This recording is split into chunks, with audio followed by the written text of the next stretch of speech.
In regards to COVID, that was like a meteor for a lot of people. That was like the message. And some people were ready to receive it and some people were not. There was a very significant astrological alignment that was associated with that world event.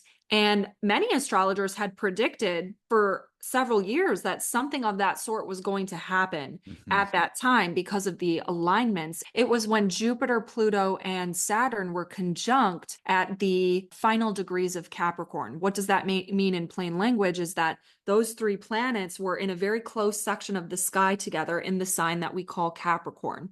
And Capricorn has to do with the way that we structure and build our society. So, corporations, institutions, governments, and Capricorn on a personal level represents the commitments that we make to build the larger structure of our life, like our career or our relationship.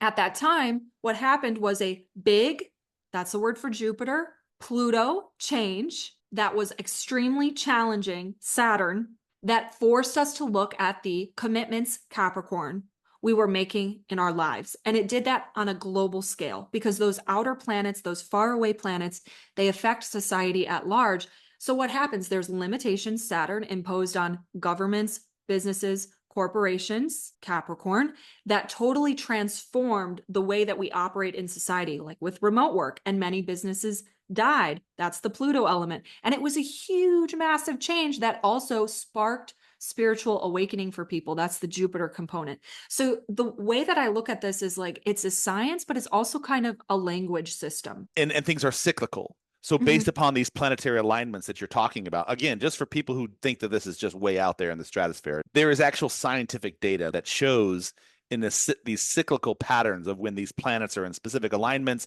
that catastrophes occur or renaissance periods occur or it's a great time of war and like I've seen the data like Correct. and these happen. I mean, one can theorize All the these, time. It never stops like a clock. It just keeps yeah, ticking. within Like, the program itself. yes, yes, yes.